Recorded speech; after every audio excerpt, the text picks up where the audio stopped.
Assalamualaikum warahmatullahi wabarakatuh. Perkenalkan, saya Giriadi Sinabila dengan NIM 138. Di sini saya akan menjelaskan materi ke-14 dengan judul Peradaban Islam di Indonesia. Jadi jalur masuknya Islam di Indonesia itu ada 4. Yang pertama ada teori Gujarat, teori Arab, teori Persia, dan teori Cina. Nah, yang pertama teori Gujarat.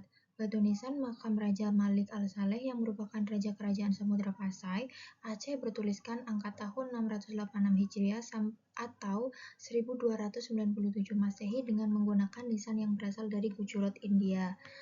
Selain itu, batu nisan yang terdapat di makam Maulana Malik Ibrahim di Gresik, Jawa Timur, yang menunjukkan hal yang sama. Kedua batu nisan tersebut memiliki persamaan bentuk dengan batu nisan yang terdapat di Cambai, Gujarat, India. Dengan beberapa alasan tersebut, beberapa sejarawan Belanda menyimpulkan bahwa Islam di Nusantara berasal dari India. Islam dibawa oleh para pedagang dari Cambai, Gujarat, India pada abad 13 Masehi. Yang kedua ada teori Arab. Jadi teori ini mengatakan bahwa Islam masuk ke Indonesia langsung dari Mekah atau Arab sebagai pusat agama Islam sejak abad pertama Hijriah tahun 7 Masehi. Pada tahun 625 Masehi, berdasarkan sebuah naskah Tiongkok yang dicatat oleh pendeta Buddha, Itsing yang melakukan perjalanan dari Canton menuju India. Perjalanan tersebut menggunakan kapal Pose, dan pada tahun 674 Masehi, ia singgah di Boha yang sekarang dikenal dengan Palembang atau Sumatera Selatan. Di Boha ini menemukan sekelompok bangsa Arab yang telah bermukim di pantai barat Sumatera.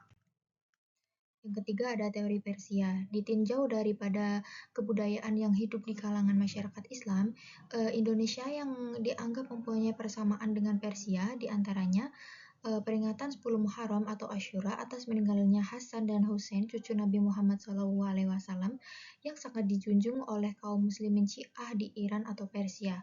Di Sumatera Barat, peringatan tersebut disebut dengan upacara tabwik atau tabut, sedangkan di Pulau Jawa ditandai dengan pembuatan bubur syuro.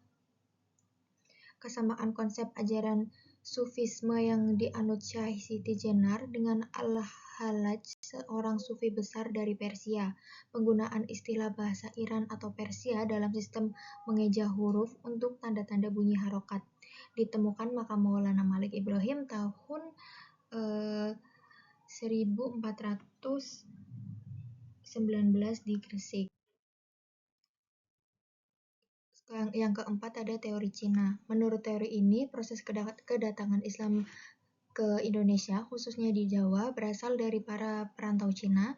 Ajaran Islam telah sampai di Cina pada abad ke-7 Masehi, masa di mana agama ini baru berkembang. Menurut kronik pada masa dinasti Tang, tahun 618 sampai 960 di daerah Kanton, Zhangzhou, Guangzhou, dan pesisir Cina bagian selatan telah terdapat sejumlah pemukiman Islam. Raja Islam pertama, yakni Raden Fatah dari Bintaro Demak, disebutkan keturunan Cina. Ibunya disebutkan berasal dari Champa, Cina bagian selatan, sekarang termasuk dalam Vietnam. Berdasarkan sejarah Banten dan Hikayat Hasanuddin, nama dan gelar Raja Demak beserta leluhurnya ditulis dengan menggunakan istilah Cina seperti Cek Kopo, Jinbun, Cek Bancun, Chun Ceh, serta Cuk Cuk. Nama-nama seperti Munggul dan Mocel ditafsirkan merupakan kata lain dari Mongol.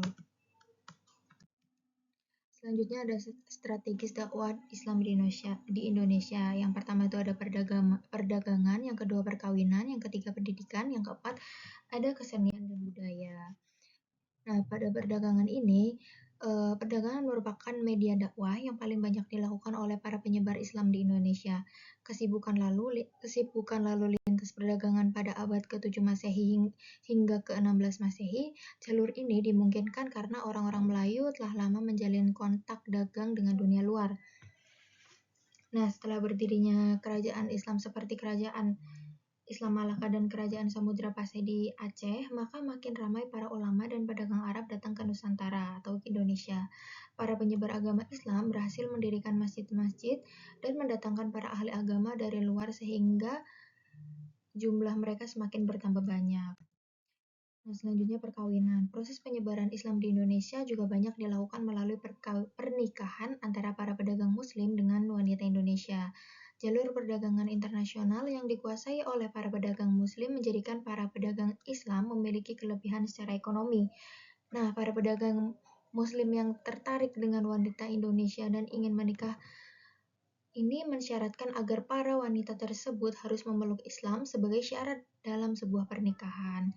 Nah, jika pernikahan terjadi antara keluarga bangsawan dengan rakyat Muslim, tentu akan semakin menguatkan posisi di masyarakat. Pernikahan antara Raden Rahmat atau Sunan Ampel dengan Nila dan Raja Brawijaya dengan Putri Campa. Kemudian ada pendidikan. Para ulama banyak yang mendirikan lembaga pendidikan Islam. Di lembaga pendidikan inilah para ulama semakin menguatkan posisi agama Islam dengan pengajaran-pengajaran keislaman. Salah satu lembaga pendidikan Islam yang menjadi ciri awal penyebaran Islam adalah pesantren. Istilah pesantren digunakan untuk menunjukkan lembaga pendidikan yang banyak digunakan oleh ulama di Jawa dan Madura. Sementara di Aceh dikenal dengan dayah dan di Minangkabau dikenal dengan istilah surau. Selanjutnya kesenian dan budaya. Para tokoh penyebar Islam mengajarkan Islam menurut bahasa dan adat istiadat masyarakat setempat. Sebagian besar nama-nama mereka telah melegenda seperti Wali Songo. Penyebaran Islam melalui kesenian atau budaya termasuk yang paling banyak mempengaruhi masyarakat seperti wayang, sastra, dan berbagai kesenian lainnya. Pendekatan jalur kesenian dilakukan para penyebar Islam untuk menarik perhatian masyarakat, sehingga tanpa terasa mereka pun tertarik pada ajaran-ajaran Islam. Ini selanjutnya ada gambar Masjid Menara Kudus.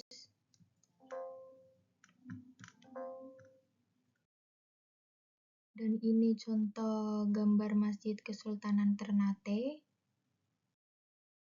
Nah, selanjutnya Islam di Sumatera. Wilayah Nusantara yang pertama dimasuki Islam adalah pantai barat Sumatera dan daerah Pasai di Aceh Utara yang kemudian di masing-masing kedua daerah tersebut berdiri kerajaan Islam yang pertama yaitu Kerajaan Perlak dan Samudra Pasai. Pada tahun 1524 Masehi, Pasai dikuasai oleh Raja Aceh Ali Muhyad Syah. Selanjutnya, Kerajaan Samudra Pasai berada di bawah pengaruh Kesultanan Aceh. Kerajaan ini mencapai puncak kejayaan pada masa pemerintah Iskandar Muda Mahkota Alam tahun 1607 sampai 1636. Tahun 1566 Masehi dilaporkan 5 kapal dari Kerajaan Asyi atau Aceh berlabuh pada Bandar Pelabuhan Jeddah, Uhwah yang erat antara Aceh dan Timur Tengah itu pula yang membuat Aceh mendapat sebutan Serambi. Kemudian ada Islam di Jawa. Jadi perkembangan Islam di Jawa relatif cepat seiring dengan semakin lemahnya Majapahit. Komunitas Islam di Jawa kemudian mendirikan kerajaan Islam pertama yakni Kerajaan Demak. Dalam perkembangannya, Kerajaan Demak tumbuh menjadi pusat penyebaran agama Islam ke berbagai daerah ke Indonesia seperti Maluku, Sulawesi, dan Kalimantan. Kemudian Islam di Sulawesi. Menurut catatan Kompani Dagang Portugis pada tahun 1540, saat datang ke Sulawesi, di tanah ini sudah ditemui pemukiman Muslim di beberapa daerah. Pada 22 September 1605, Karangtanigalo, Raja Goa yang pertama memeluk Islam, yang kemudian bergelar Sultan Alauddin Al-Awal tahun 1591 sampai 1636 dan diikuti oleh Perdana Menteri atau Wazir Besarnya Karangmatopa. Setelah resmi menjadi kerajaan bercorak Islam di Goa Talo, menyampaikan pesan Islam pada kerajaan-kerajaan lain seperti Lawu, Wajo, Sopeng, dan Bone. Raja Luwu segera menerima pesan Islam, diikuti oleh Raja Walu tanggal 10 Masehi 1610 dan Raja Bone yang bergelar Sultan Adam Islam tanggal 23 November 1611 Masehi. Selanjutnya Islam di Kalimantan. Islam masuk ke Kalimantan atau yang lebih dikenal dengan Borneo melalui 3 jalur. Jalur pertama melalui Malaka yang dikenal sebagai kerajaan Islam setelah Perlak dan Pasai.